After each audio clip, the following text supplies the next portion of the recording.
Shoutout naman ho sa mga kaibigan ko dyan. Tara ho, magpasuso ng baboy. Ito nga pala ho, 3 araw ho, nagdamdam. Yun nga lang ho, ang naging anak niya ay 11. Namatay ho yung tatlo at nahirapan sa panganganak. Pero mas okay na ho rin at nagkaroon pa ng 8 buhay na malalaki. Gabi ho, ari babang barakaw, hindi ho sumpait. Ito nga, puro batik ang iba. Yun nga lang ha, kanina binungian na namin. Kasi nga ho, pag agad binungian, titigas ho ang ngipin, mga ka-shout out dyan. Diba ho? Ito pinapatili ko mga kaibigan. Gabi ho, lalaki. Namamarehas ho yung sukat, mga kaibigan dyan. Namamarehas ho yung sukat ng biig. Wala hong maliit. Puro ho malalaki. Lalo na ho yung 3 namatay kahapon. Ano ha, sabay ho ng inunan.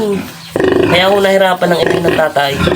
Ito nga pala, ayos din naman ha, nabigyan ho ng 8 buhay na biig. Okay na rin ho yan. Sa bahal na ngayon ng biig, kaya nga hindi kami maghihinayang. Naalagaan. Ito nga, pinapatid naman mga kaibigan. Ito nga, talagang bantay sarado at baka humaipit pa. Sayang. Ay, lalaking inam. Aray, ang babae, 3. Puro lalaki. Pwedeng barakaw. Yeah, barakawin ng iba. Mabait na ho yung inahin.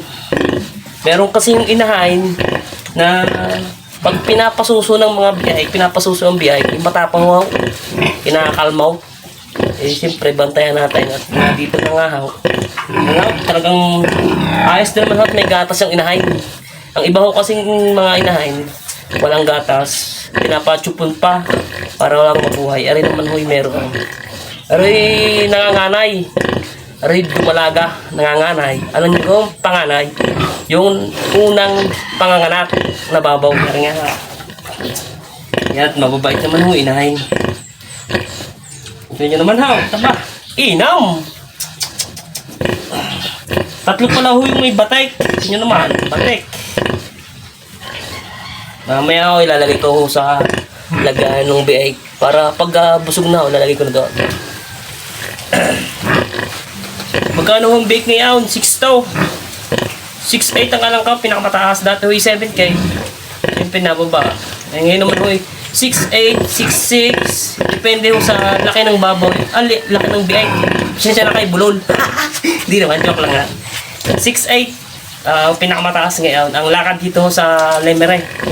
Dati yung 7K, siyempre nababa na ho.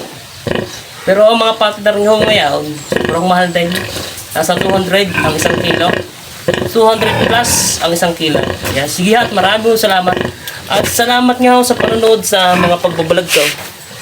Sa suporta nyo sa akin, mga followers ko dyan. Maraming salamat. Ito nga ho try ko lang ho makakilala. Dito lang muna ho sa Lemere. Siyempre sa pagbablog at makilala din ako ng ibang tao. At sige at maraming salamat sa suporta. I-like nyo at i-share nyo ang mga video ko, mga vlog ko. Puro na akong kalokohan ang gagawin ko. Ito ko yung napablog nga ako at ako'y nagpapasuso ng biig. At sige at maraming salamat. At bye bye. At thank you. God bless.